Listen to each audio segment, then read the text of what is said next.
마케팅 부서의 이지미입니다. 오늘은 화웨이향 장비 중 IMT에 대해서 알아보도록 하겠습니다. 애플향 장비나 화웨이향 장비는 저희가 장비를 만들어도 아이러니하게도 정확히 어떤 테스트를 하는지 모릅니다. 대앱이라는 명목 때문에 테스트에 필요한 모듈조차 공급을 안 해주거든요. 공급해줘도 아주 소량이고요.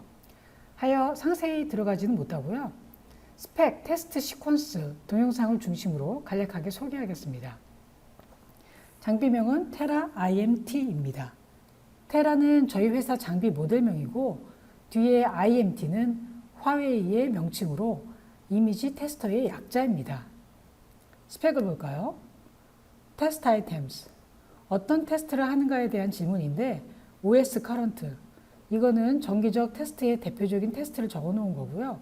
이미지 테스트는 크게 화이트 테스트랑 다크 테스트로 나누어지는데 그 두 가지를 다 진행한다는 말이고요. 포커스 테스트, 매크로, 인피닛은 근거리, 원거리 테스트를 한다는 말입니다. 카메라 모듈이 아주 기본적인 테스트 항목이죠. 관련해서 잘 모르시는 분들은 지금 바로 펨택인에 로그인하셔서 프로덕트 인트로와 CCM 기초 1, 2 영상을 보시기 바랍니다. 타겟 디바이스는 테스트 대상물이 무엇이냐는 말이고요. 오토포커스 듀얼 카메라 모듈입니다. 서포트 레졸루션은 지원하는 화소수를 얘기합니다. 몇 메가 모듈까지 우리가 지원할 수 있는가라는 질문에 20메가라고 넉넉히 적어 놓았습니다. 핸드폰에 20메가까지 사용하는 모듈은 거의 없습니다. 고해상도가 고품질이라는 공식이 깨진 상황에서 20메가 CCM을 적용하는 게 무의미하기 때문에 보통 8에서 13메가 정도를 사용하고 있습니다. 패스라인이라는 것은 원래 장비 내에서 트레이가 지나가는 길, 특히 인라인 장비에서 트레이를 여러 장비 연속으로 이동시킬 때 쓰는 말인데 단독 장비에서는 장비에서 로딩, 언로딩 하는 위치에 놓여진 트레이 혹은 소켓이 놓여진 높이를 말합니다. 사람이 작업할 수 있는 높이가 되어야 하니까 보통 850에서 950mm 내로 들어가야 합니다. 지금 테라 IMT는 1100이네요. 이렇게 기준치 이상으로 패스라인이 올라간다면 고객사와 반드시 미리 협의를 해야 합니다. IMT의 경우는 고객사의 요청이 있었다고 합니다. 소켓은 소켓이 몇 개 있나? 6개가 들어가 있다. 그 말은 모듈 6개를 동시에 테스트할 수 있다는 말입니다. 로딩 메소드는 로딩 방법입니다. 매뉴얼은 장비가 자동으로 해주는 게 아니라 사람이 손으로 모듈을 집어서 소켓에 넣고 또 뺀다는 말입니다. 차트 얼라인은 차트를 정렬하는 방식인데 이것 또한 수동으로 한다는 말입니다. Configuration for Test는 테스트를 위한 환경이란 말로 한 개의 컬리미터 렌즈와 한 개의 LED 일루미네이터, 이건 이미지 테스트를 위한 광원이죠. 그리고 4개의 LED BLU, 이건 포커스 테스트를 위한 광원입니다. BLU는 백라이트 유닛의 두 음자로 방금 말씀드린 대로 포커스 테스트를 위해 차트를 걸어두기 위한 광원입니다. BLU1, 첫 번째 광원은 크기가 600 by 470mm이고 차트 디스턴스, 즉 모듈과 차트 간의 세팅 거리가 350mm라는 말입니다. 300에서 400mm라고 적은 것은 차트 거리를 300에서 400까지 조정 가능하다는 말이고요. BLU2는 크기가 830 by 650, 차트 디스턴스는 500, 조정 가능 거리는 396에서 596이고요. BLU3는 크기가 280 by 225, 차트 디스턴스는 150, 조정 가능 거리는 100에서 200입니다. BLU4는 크기가 150 by 125, 차트 디스턴스는 70, 조정 가능 거리는 20에서 120입니다. 에어서플라이는 사용하는 공기를 말하고요. 메인 인렛, 즉 주입구에 들어가는 공기압을 저희는 0.5에서 0.7 메가파스칼 사이로 쓴다는 얘기입니다. 공기압의 단위로 보통 메가파스칼이나 킬로그램 포스 퍼 제곱센티미터를 사용합니다. 컨트롤 PC는 사용하는 PC 사용입니다. 파워는 전기 사용을 나타내고요. 디멘션은 장비 크기, W는 위드라서 폭, 보통 가로라고 말합니다. D는 depth, 깊이, 세로를 말하는 것이고요. H는 height, 높이를 얘기합니다. weight은 무게이고요. 1700kg, 1.7톤이네요. 다음은 시스템 오버뷰, 시스템 개요라는 뜻입니다. 아웃사이드는 외형을 보겠다는 말이고요. 앞에 스펙이 너무 길어서 디멘션을 이 페이지로 옮겼습니다. 가로가 2.4m에 세로가 2.1, 높이는 1.8m가량 되는 장비입니다. 외형을 볼까요? 이닛은 이니셜라이즈의 약조로 초기화 버튼이에요. 장비가 동작을 시작하면 내부에 있는 소켓이나 턴테이블이 이동을 해서 일정 위치로 움직이잖아요. 그걸 처음 위치로 돌려놓는 버튼입니다. 초기 상태로 돌려놓는다는 뜻이죠.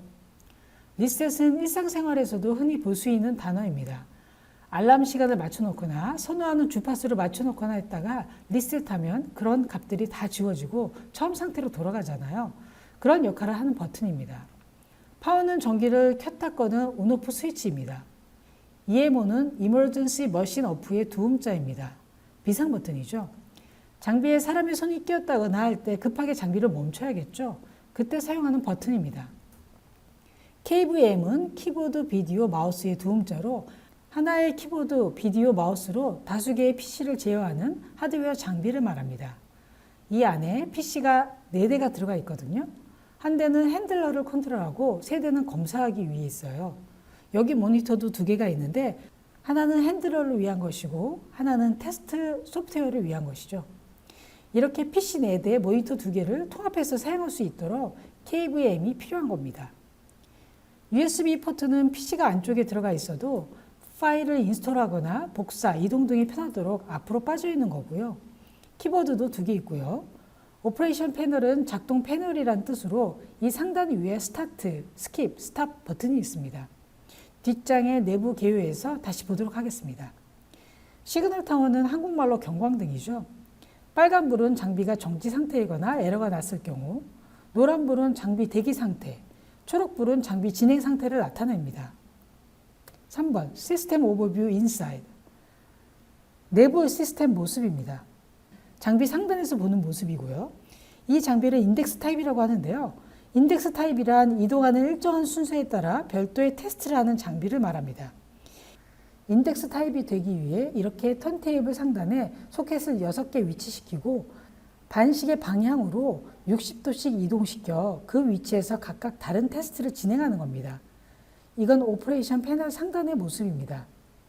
스타트는 장비 작동 시작, 스킵은 건너뛰는 버튼인데 일정 사이트에서 테스트를 진행하지 않고 건너뛸 때 사용합니다. 스탑은 멈추는 버튼. 스타트 버튼을 2개 두는 이유는 기본적으로 안전을 위한 것입니다. 장비 내부에 한 손을 넣은 상태에 다른 한 손으로 스타트 버튼을 조작하면 장비가 움직여 다칠 수 있기 때문에 두 손을 스타트 버튼 2개 위에 각각 올려놓아 안전사고 방지를 위한 것입니다. 프레스처럼 심각한 상해의 위험이 있는 장비에 보통 스타트 버튼을 2개 두는데요. CCM 테스터에서는 자주 볼 수 없는 고객 요청 사항이었다고 합니다. 바코드 스캐너는 모듈을 식별하기 위한 용도로 모듈을 로딩하기 전에 스캐닝을 해서 지금 테스트하는 모듈이 어떤 모듈인지 확인하는 겁니다. 로딩, 언로딩 포지션. 여기가 모듈을 로딩하고 언로딩하는 위치이고요. 모듈을 로딩하면 소켓이 직각으로 서고 턴테이블이 반시계 방향으로 돌아갑니다. 이때 돌아가면서 정기적 테스트를 진행하고요. 60도 돌아간 위치에서 여기 LED 일루미네이터, 즉 광원으로 우선 이미지 테스트 중 화이트 테스트를 진행하고요.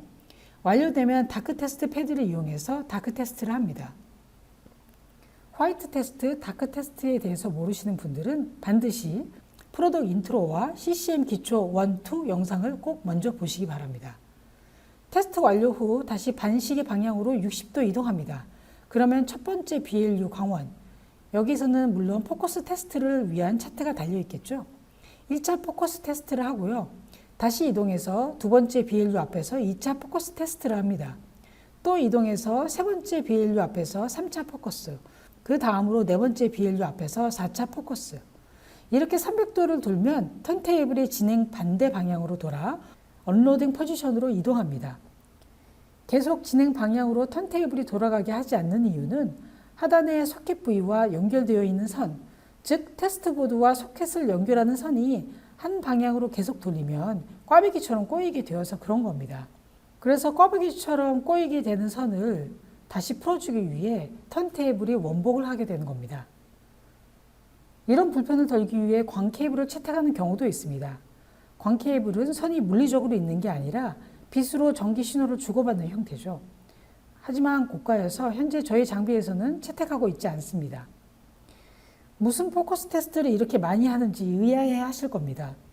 보통 근거리 테스트는 100mm 거리를 두고 포커스 테스트를 하고, 원거리는 컬리미네이터 렌즈를 두고 500mm에서 테스트를 하거든요.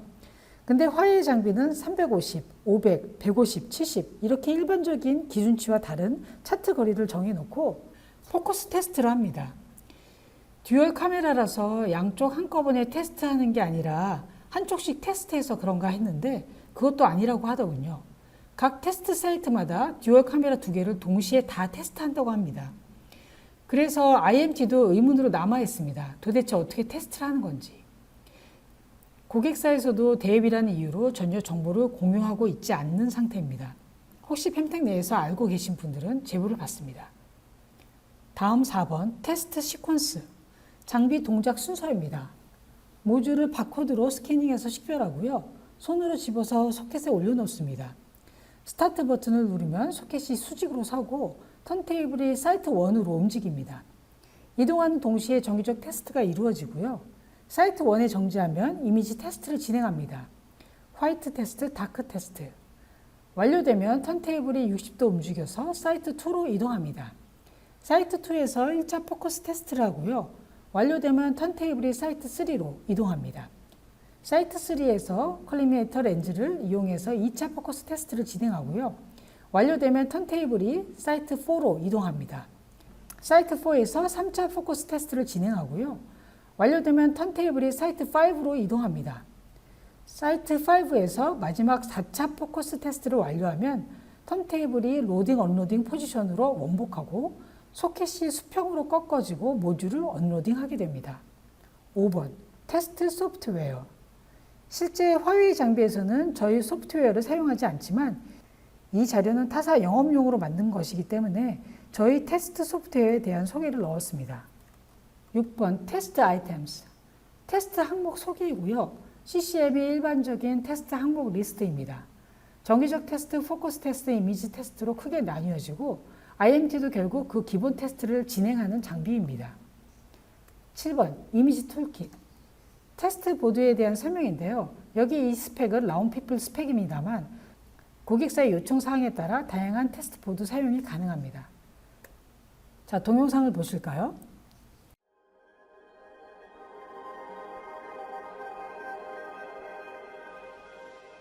로딩 포지션입니다. 직접 로딩 언로딩하는 장면은 촬영하지 않았습니다. 사이트 1에서 이미지 테스트를 하는 모습입니다. 광원 앞에 소켓이 멈춰서 화이트 테스트를 진행하고요. 다음으로 다크 테스트 패드가 소켓을 덮어서 다크 테스트를 진행하는 모습입니다. 사이트 2로 이동하여 1차 포커스 테스트를 진행하고요.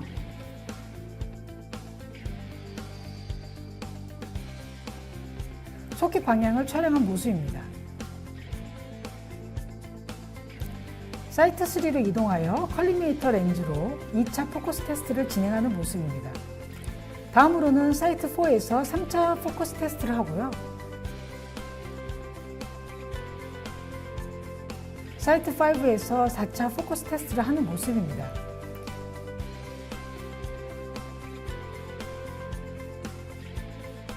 이건 장비 상단에서 촬영한 영상입니다.